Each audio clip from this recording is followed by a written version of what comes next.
राम राम शेतकरी बंधूंनो, माग आपण बऱ्याच वेळेस एक दोन व्हिडिओमध्ये आपण म्हणत असतो तर भविष्यामध्ये आपल्याला बैल ठेवायचे नाही, तर त्याचं कारण मी तुम्हाला आज थोडक्यात सांगण्याचा प्रयत्न करणार आहे. व्हिडिओ शेवटपर्यंत बघा. आता हे जे तुम्ही जमीन जी बघू शकतात का, हे पूर्ण शेत आहे बघा, 3 एकर. ह्या शेतामध्ये सोयाबीनचं पीक होतं आणि सोयाबीनचं पीक झाल्याच्या नंतर आपल्याला ह्याच्यामध्ये गहू घ्यायचा आहे.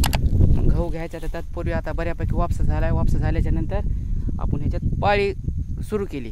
आता पाळी सुरू केल्याच्या नंतर आपल्यापाशी 2 आवतं इथं. मग आपण दोन्ही आवतं धरले कशासाठी की लवकर काम आवरायसाठी. आता एका गाड्याला रोज आहे बघा 500 रुपये. आपल्या मागं बी काही बी खटपट दुसरं काम असते.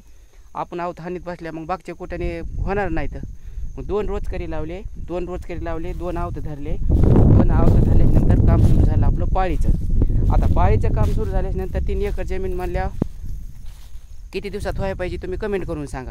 ह्याला दिवस लागले बघा 3. मग 3 दिवस लागल्याच्या नंतर एक 500 रुपये रोजाने 2 आवताचे पैसे किती झाले 1000 रुपये रोज. 3 दिवसामध्ये 3000 रुपये ह्याला खर्च झाला. मग 3000 रुपये खर्च झाल्याच्या नंतर मला सांगा, जर आपण ट्रॅक्टर लावलं असतं, ट्रॅक्टर लावलं तर सगळा भोगाच होत आहे. ट्रॅक्टर लावलं असतं तर ट्रॅक्टरचे पैसे ट्रॅक्टरने किती वाढले असते, 1500 रुपये जरी म्हणलं तर 4500 झाले असते.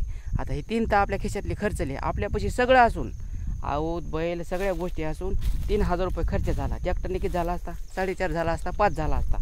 पण तुम्हाला सांगतो मी, ट्रॅक्टरने काम बी 1 नंबर झाला असतं. दुसरी गोष्ट पूर्ण भोगा झाला असता. भोगा झाल्यानंतर पुढच्या पेरणीला बी अडचण आली नसती, काहीच समजा समस्या राहिली नसती. आता तुम्हाला मी समोरच्या कॅमेऱ्याने दाखवतो. आपल्याला कोणाचे मन दुखवायचे नाहीत, काय नाहीत. मी एक तुम्हाला आलेला प्रसंग आहे का ते तुम्हाला मी सांगण्याचा प्रयत्न करणार आहे. आता इथं बघू शकता असं काय झालेलं आहे, हे फटे पडले नाहीत, काय नाहीत. आवत हाणणाऱ्या दादानी एकदम इमानदारीनं चांगलं काम केलेलं आहे.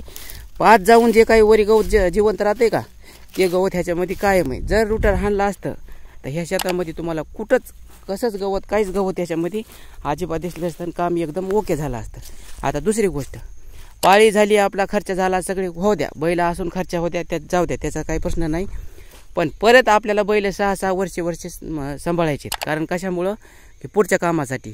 आता एक गोष्ट लक्षात घ्या शेतकरी बंधूंनो, हे रान सोयाबीनचं आहे. आता आपल्यापाशी ऊस आहे आणि ऊसामध्ये 5 टाकलेले शेत आहे, त्याच्यामध्ये बुडक्यात, त्याच्यात आऊत किती पाळी घेणार आहे, अगर आऊत कसं लागणार आहे, ह्याच्यापेक्षा त्याच्यात बेजारीच होणार आहे ना. मग हे खर्चा होऊन बैल सांभाळून हे शेतकऱ्याला अजिबात परवडत नाही. कारण कशामुळं की हे आगावर सांभाळायचे ह्याचे कुठाने वाढत येतं.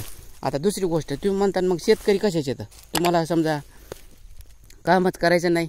अहो बैल जर नसले तर तुम्ही बाकीचं काम कितीही करू शकतात.